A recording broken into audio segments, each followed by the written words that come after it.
1 Timóteo, capítulo 1, verso 1, nós vamos até o verso 20, é o capítulo 1 inteiro. Diz assim o texto: Paulo, apóstolo de Jesus Cristo, segundo o mandado de Deus, nosso Salvador, e do Senhor Jesus Cristo, esperança nossa, a Timóteo, meu verdadeiro filho na fé, graça, misericórdia e paz da parte de Deus, nosso Pai, e da de Cristo Jesus, nosso Senhor. Como te roguei, quando parti para a Macedônia, que ficasses em Éfeso, para advertires a alguns que não ensinem outra doutrina, nem se deem a fábulas ou a genealogias intermináveis, que mais produzem questões do que edificação de Deus, que consiste na fé. Assim o faço agora. Ora, o fim do mandamento é o amor de um coração puro e de uma boa consciência e de uma fé não fingida, do que, desviando-se alguns, se entregaram a vãs contendas, querendo ser mestres da lei, não entendendo nem o que dizem, nem o que afirmam. Sabemos, porém, que a lei é boa, se alguém dela usa legitimamente. Sabendo isso, que a lei não é feita para os justos, mas para os injustos e obstinados, para os ímpios e pecadores, para os profanos e irreligiosos, para os parricidas e matricidas, para os homicidas, para os devassos, para os sodomitas, para os roubadores de homens, para os mentirosos, para os perjuros e para o que for contrário à sã doutrina, conforme o evangelho da glória de Deus bem-aventurado que me foi confiado. E dou graças ao que me tem confiado, me tem confortado, a Cristo Jesus, Senhor nosso, porque me teve por fiel, pondo-me no ministério. A mim, que dantes fui blasfemo, e perseguidor, e injurioso, mas alcancei misericórdia, porque eu fiz ignorantemente na incredulidade. E a graça de nosso Senhor superabundou com a fé e amor que há em Jesus Cristo. Esta é uma palavra fiel e digna de toda aceitação, que Cristo Jesus veio ao mundo para salvar os pecadores, do qual eu sou o principal. Mas por isso alcancei misericórdia, para que em mim, que sou o principal, Jesus Cristo mostrasse toda a sua longanimidade, para exemplo dos que haviam de crer nele para a vida eterna. Ora, ao Rei dos séculos, imortal, invisível, ao único Deus sábio, seja honra e glória para todos sempre. Amém. Este mandamento te dou, meu filho Timóteo, que segundo as profecias que houve acerca de ti, milites por elas boa milícia, conservando a fé e a boa consciência, a qual alguns, rejeitando, fizeram naufrágio na fé. E entre esses foram Himeneu e Alexandre, os quais entreguei a Satanás, para que aprendam a não blasfemar. Amém? E eu acredito que Timóteo ele era alguém especial na vida de Paulo. Era alguém realmente que Paulo tinha uma confiança, que Paulo cria na vida fiel de Timóteo diante de Deus. Paulo cria que Timóteo era um homem de Deus realmente. Por quê? Porque Paulo escreveu tantos livros, e é para Timóteo que ele escreve a sua última carta. Veja bem, Paulo sabe que vai morrer, Paulo sabe que está prestes a ser executado, e ele fala: tenho que escrever meus últimos conselhos para a igreja. Eu mando para quem? Já sei, Timóteo. Se ele pensou em Timóteo como uma pessoa para receber suas últimas palavras, é porque realmente Timóteo era alguém realmente que Paulo tinha uma confiança, que sabia: ali eis um homem de Deus, ali é um homem realmente que eu posso confiar esse serviço. E quem era Timóteo, né? Vamos primeiro falar um pouquinho sobre quem foi Timóteo, para depois entrarmos no texto. Timóteo ele era um jovem, bem jovem, na cidade de Listra. Ele era filho de um pai grego e filho de uma mãe judia, né? Ele tinha essa mistura, é por isso que ele, por ser grego, tem um certo momento na vida dele, quando ele se converte, que Paulo resolve circuncidar ele, né? Porque alguns dizem: olha, teus seguidores não são, teus discípulos não são circuncidados. Aí Paulo, para não haver confusão, Timóteo, eu vou circuncidar você. Então ele era filho de pai grego, né? E uma mãe judia. Ele se converteu provavelmente na primeira viagem missionária de Paulo, porque quando ele vai na sua segunda viagem, os irmãos já dizem: olha, Timóteo tem sido um fiel discípulo. E Paulo chama ele de meu filho na fé. Então Paulo gerou ele na fé. Então eu acredito que ele se converteu realmente na sua primeira viagem missionária de Paulo. E ele era um jovem realmente bem jovem, porque ele passou aproximadamente uns 15 anos viajando com Paulo, né? Vários lugares ele ia com Paulo. Provavelmente passaram 15 anos juntos. E mesmo assim, na sua última carta, Paulo chama ele de jovem. Paulo fala que ele tem que ter cuidado tem que fugir das paixões da juventude, que ele não seja tímido por causa da sua juventude. Então, se ele escreve suas últimas palavras, nos seus últimos dias, chamando ele de jovem ainda, é porque ele se converteu bem jovem, né? Talvez na idade dos molequinhos aqui, né? Então, Timóteo era esse rapaz, jovem, fiel, e ele seguiu Paulo em vários momentos, né? Ele ficou com Paulo em Corinto, Éfeso, foi com Silas para Bereia, foi enviado para Atenas, foi para Macedônia, voltou para Corinto, também esteve com Paulo em Roma, porque Paulo escreveu suas últimas cartas na prisão, e ele cita a presença de Timóteo naquele lugar. Então Timóteo era alguém realmente próximo a Paulo, e era um jovem rapaz, que não quis viver nas paixões desse mundo, mas quis seguir ao Senhor, quis seguir esse ministério junto com o velho Paulo, né? E por isso que Paulo chama Timóteo de meu verdadeiro filho na fé. Era um rapaz que ele confiava. E Paulo escreve essa carta para encorajar Timóteo, para fortalecer Timóteo, fortalecer os irmãos na fé, para que eles também venham combater as heresias que estavam sendo danosas naquela época, e para permanecer firme pregando o evangelho verdadeiro. E é assim que ele começa esse texto, é assim que ele começa essa carta. A partir do verso 3 e 4 ele vai dizer: como te roguei quando parti para Macedônia, que ficasses em Éfeso, para advertires alguns que não ensinem outra doutrina, nem se deem a fábulas ou genealogias intermináveis, que mais produzem questões do que edificação a Deus que consiste na fé. Assim o faço agora. Então, Paulo insistiu com Timóteo: Timóteo, fica em Éfeso, que está tendo um problemazinho sério aí, eu sei que você pode resolver.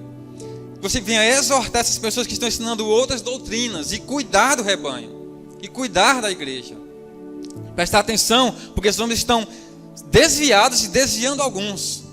Então ensine esses homens, exorte a eles, e também cuide da igreja.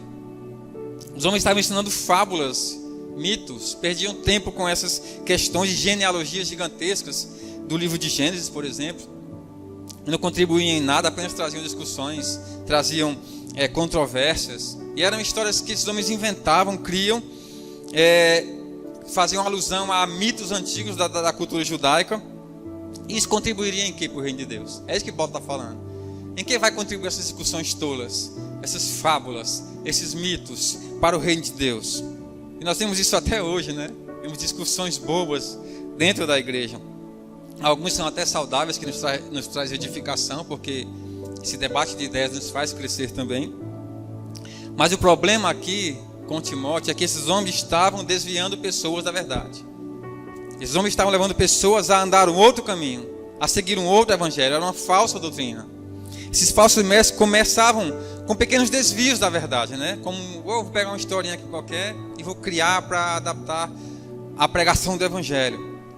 Então começavam com pequenas coisas. Porém, na sua segunda carta, nós vamos ver lá para frente, né? Paulo vai mostrar que esses homens afundaram ainda mais na fé. Começaram com pequenas coisinhas, mas pioraram. Porque Paulo vai dizer que eles estavam negando a ressurreição de Cristo. Veja bem, uma coisa é você criar uma historinha bonitinha para adaptar para a sua mensagem. Outra coisa é você negar a ressurreição de Cristo. É você negar que Cristo ressuscitou. Eles ensinavam que aquilo era uma coisa alegórica, era uma coisa espiritualizada, que não devia ser levada ao pé da letra, né? Então isso é um ensinamento pagão naquela época. Vinham dos gregos, que eles não criam na ressurreição. E aqueles homens queriam adaptar para a igreja e dizer: olha, não é bem assim, não é que Cristo ressuscitou, saiu do corpo, não. É uma coisa que ele ressuscitou. Como nós vimos outro dia um pastor, aquele pastor da Globo, né?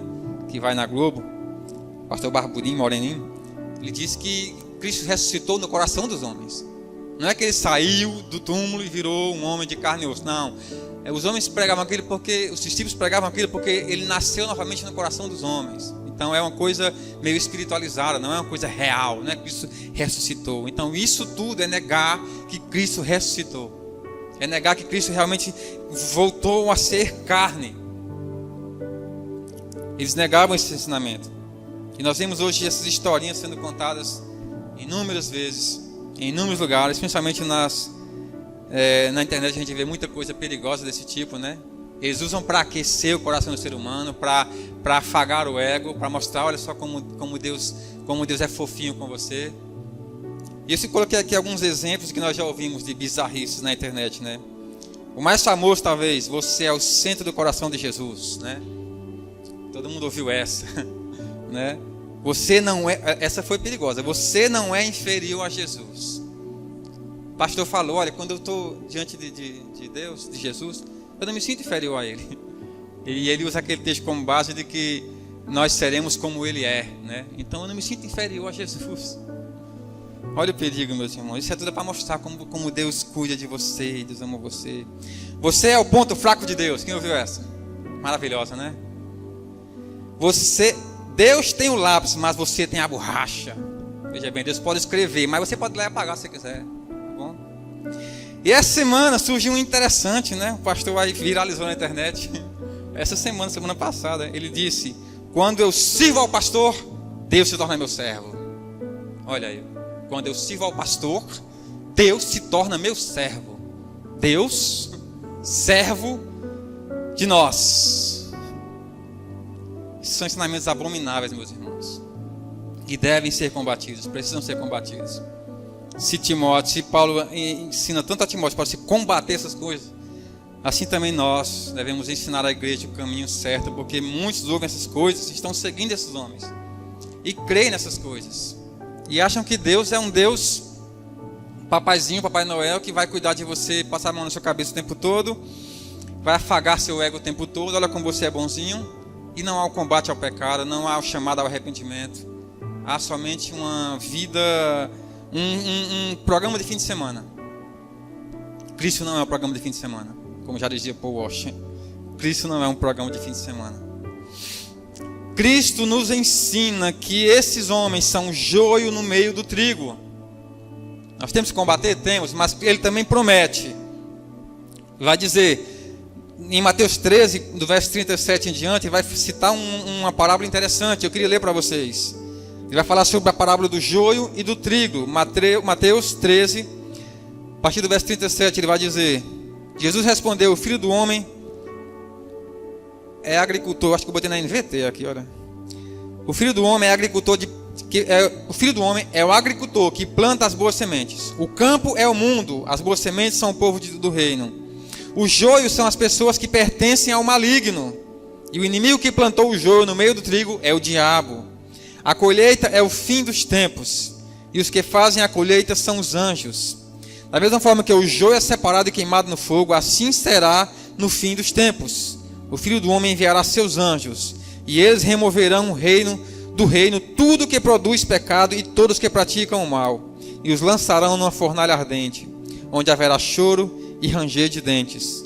Então os justos brilharão como o sol no reino de seu Pai. Quem é capaz de ouvir, ouça com atenção. Olha o que Jesus está falando. Ele está dizendo, olha, há esses homens no meio da igreja. E aí, não dá para arrancar, se você for arrancar, você vai arrancar o trigo junto também. Você vai levar pessoas que estavam com o coração quebrantado, servindo, mas aí você tira essa pessoa, aquela pessoa era próxima dela, ela vai junto. E aí ela vai cair lá na frente. Jesus diz, olha, calma, combatam, mas chegará o dia em que o próprio Deus irá arrancá-los. O próprio Deus irá arrancá-los, irá queimá-los no fogo. Esses homens sofreram eternamente por causa das blasfêmias que eles fizeram contra Deus, por causa dos maus ensinamentos, por causa de levar pessoas à perdição. São homens cegos guiando pessoas cegas e estão levando muitos à perdição, mas o próprio Deus virá e fará justiça. Mas Paulo insiste, Timóteo, combate essas heresias. Timóteo, não deixa que esses homens tomem conta da igreja. Verso 5 ele vai dizer, ora, o fim do mandamento é o amor de um coração puro e de uma boa consciência e de uma fé não fingida, ou uma fé sincera.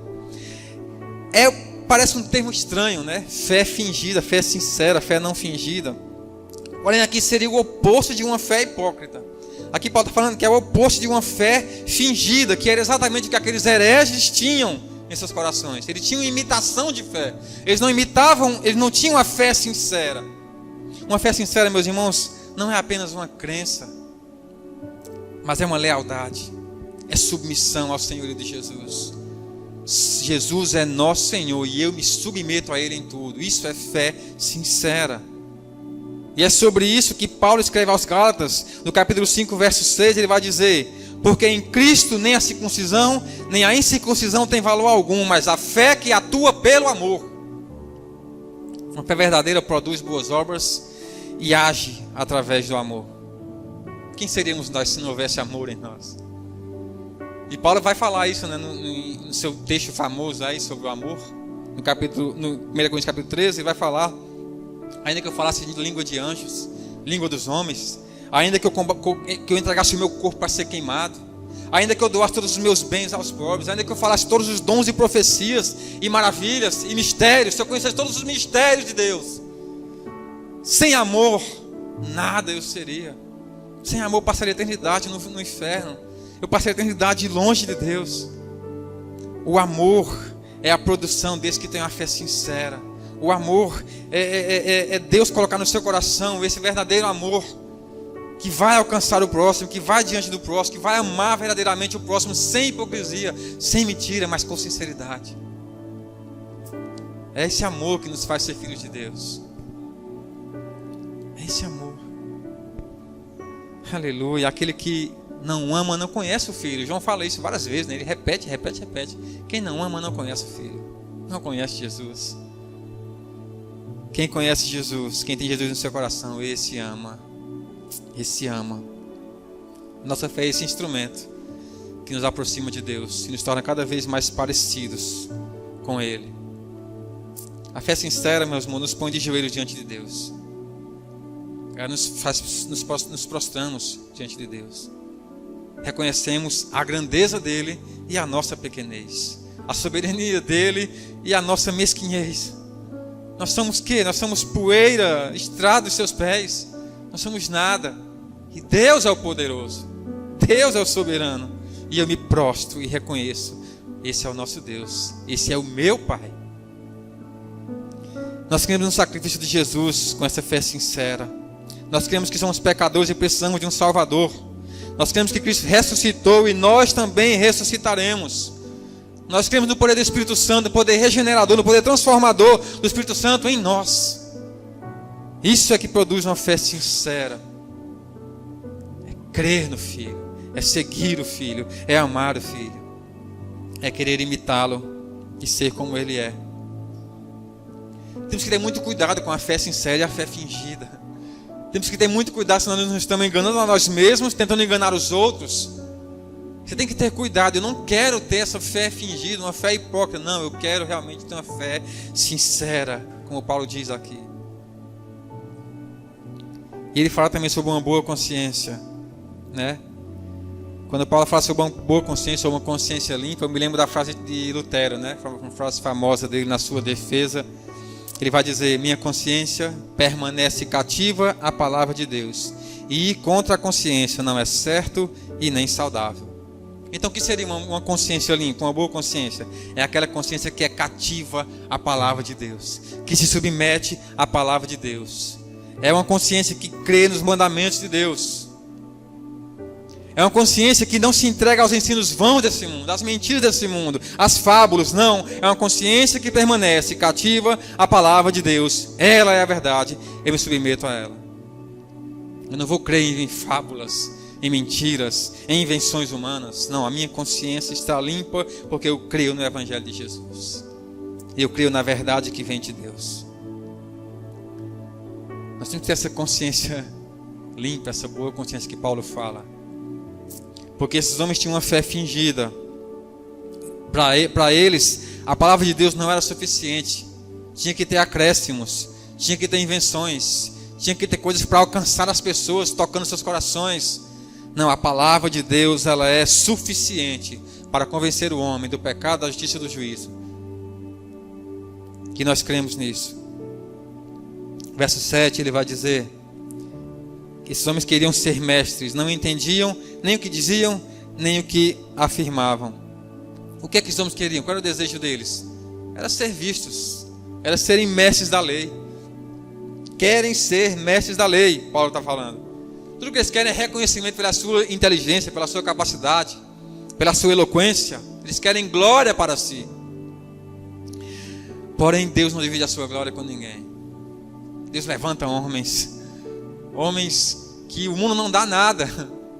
Deus levanta pescadores para ensinar os mestres da lei.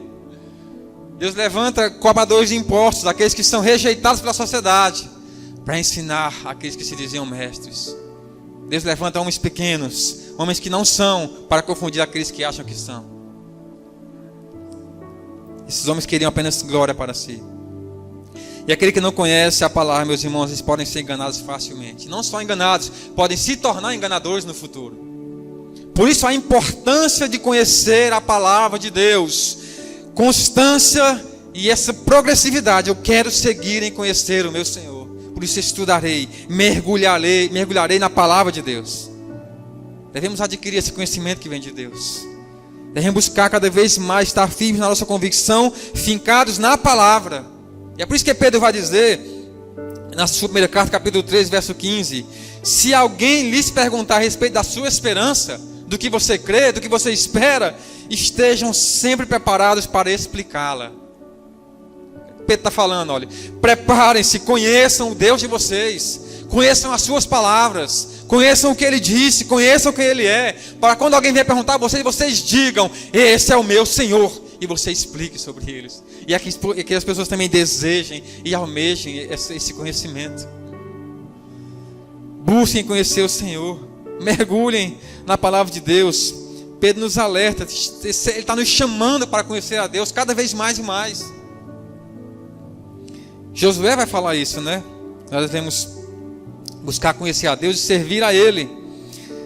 Josué 1:8, ele vai dizer: relembre continuamente os termos desse livro da lei, medite nele dia e noite, para ter certeza de cumprir tudo o que nele está escrito.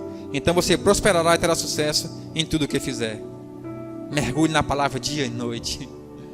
Conhecer o nosso Deus, conhecer o nosso Senhor. Meus irmãos, um crente que não deseja, que não lê a sua palavra, que não tem afeição pela palavra de Deus, que cristão é esse? Que amor por Deus é esse se você não quer conhecer o seu Deus? Tudo que eu mais desejo é conhecer o meu Deus. Isso é que o cristão deve afirmar. Eu quero conhecer cada vez mais o meu Senhor. Eu quero saber o que Ele disse, o que Ele fez, quem Ele é, quais os seus atributos, com quem Ele conviveu, o que Ele fez. Eu quero mergulhar, eu quero conhecer, eu quero intensamente, cada vez mais, saber quem é o meu Deus. É isso que um cristão deve ter na sua consciência limpa, na sua boa consciência. Conhecer o nosso Deus. Conhecer o nosso Deus.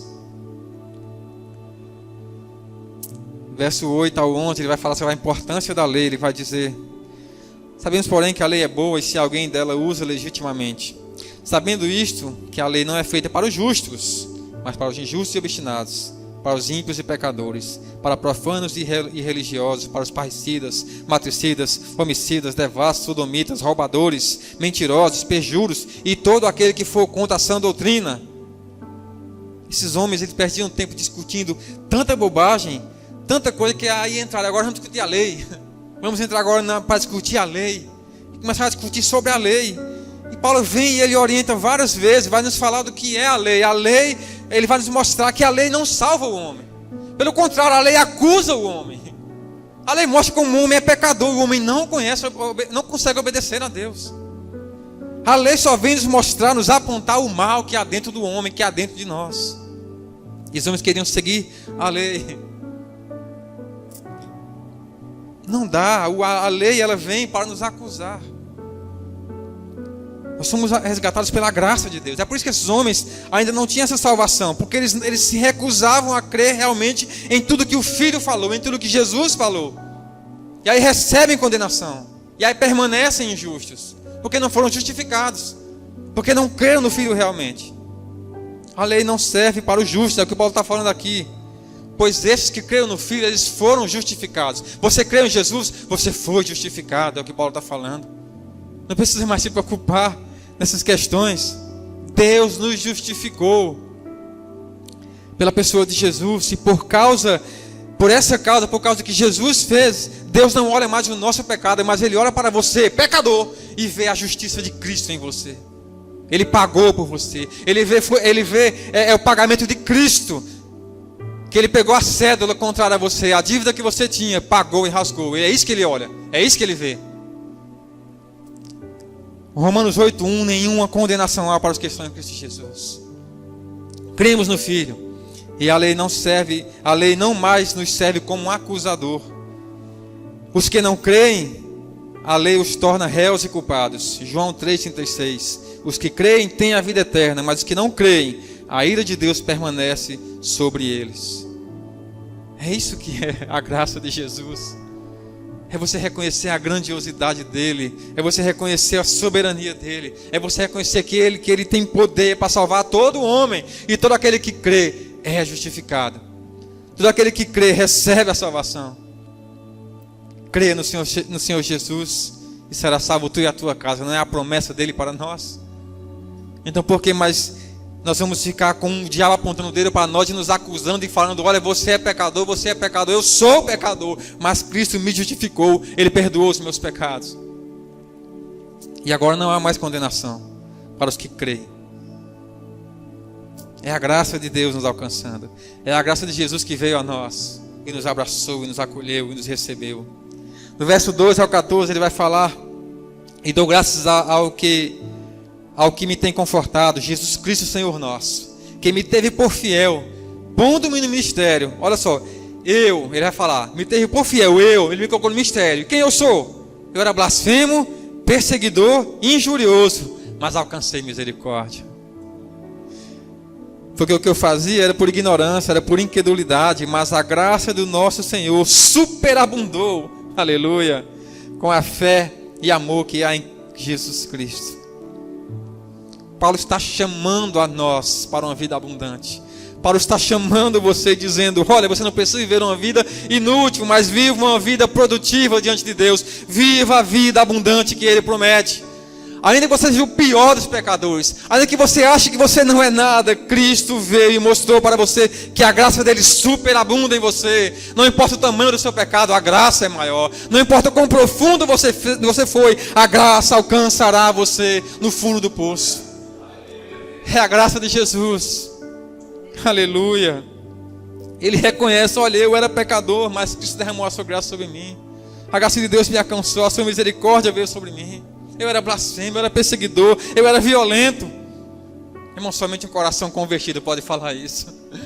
Somente um coração convertido pode dizer: olha, eu sou pecador, mas Deus me ama. Eu reconheço que eu sou pecador, mas Deus é santo e Ele me recebeu. Deus capacita-nos a reconhecer isso. Um homem pecador que não recebeu a Cristo jamais vai reconhecer isso. Jamais. Ele sempre vai dizer que é digno, que é bom, que é isso, que é aquilo, que merece.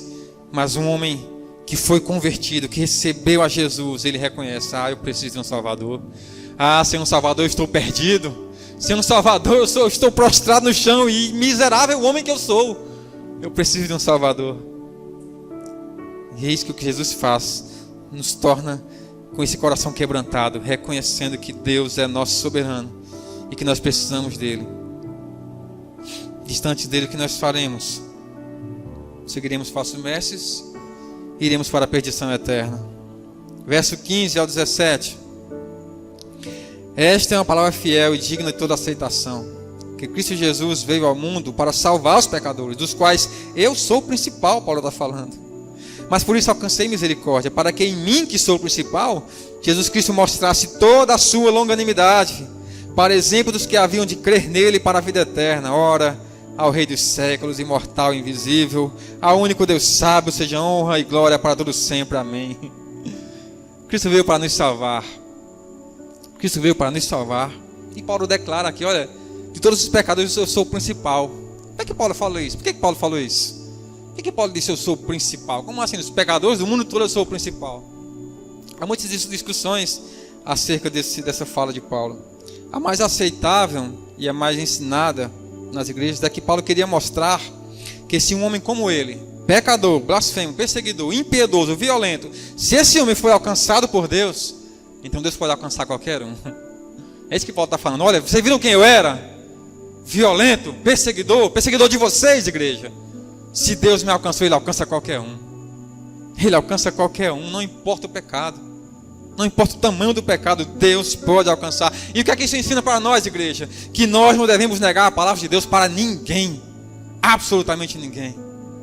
Jesus diz: vai e prega a toda criatura. Quem você vê na sua frente, pregue a palavra. Ele não vai dizer: olha, aquele ali eu acho que vai receber, aquele ali eu acho. A gente tem esse conceito, né? Eu acho que aquele ali é mais quebrantado para o evangelho. Aquele ali não, aquele ali é meio duro. Deus sabe, o homem está pecando. Eu poderia derrubá-lo agora, mas não, ser longânimo com ele. Deixarei ele, porque chegará o dia em que ele reconhecerá os seus pecados. Sabe se Deus derrubasse você no primeiro pecado que você cometeu? Se Deus aniquilasse você quando você pecasse? Não, Deus é longânimo para você, para que você se arrependa, para que você busque o perdão de Deus. E Ele nos ensina a ser assim também, sermos longânimos. E a gente não é.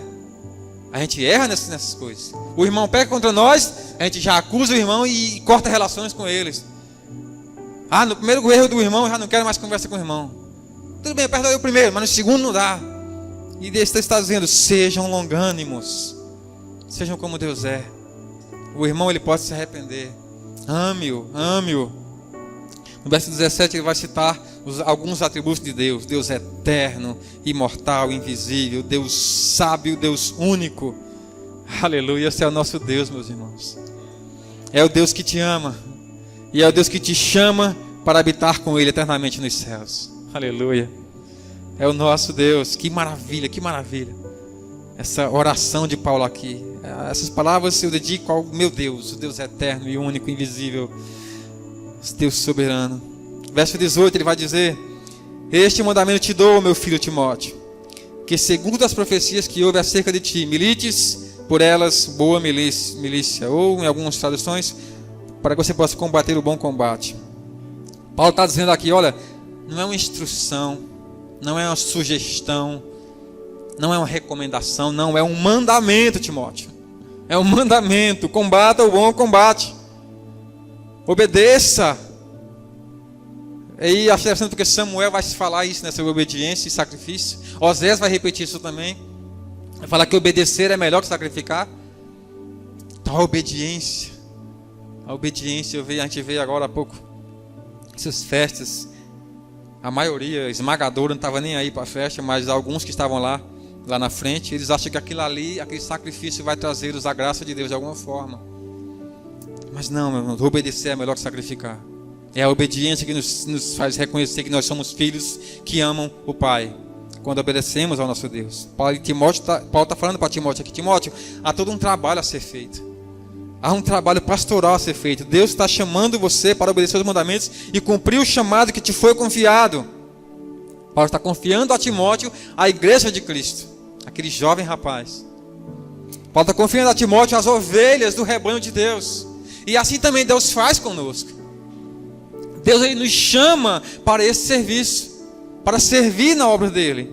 E nós temos que evangelizar, encorajar, orar uns pelos outros, carregar a carga uns dos outros, mas também nos chama a ensinar e combater falsos ensinamentos, lutar contra heresias e pregar a verdade. Isso aqui é combater o bom combate.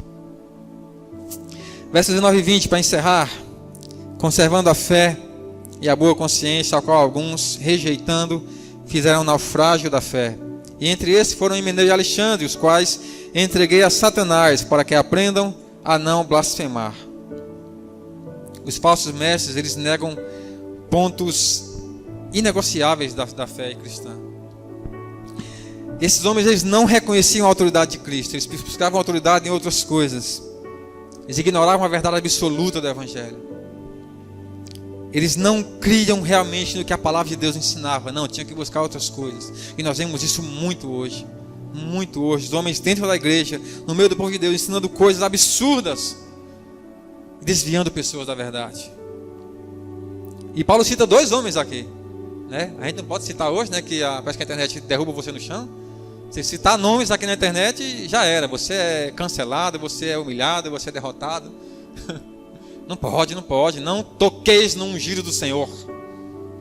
Paulo cita nomes aqui: Himeneu e Alexandre. Esses 2 aí, arranca daí. Esse Himeneu, ele é ruim porque ele aparece depois, lá na frente, né? Himeneu e Fileto. Ele está junto com o Fileto também. Então esse cara era perigoso realmente.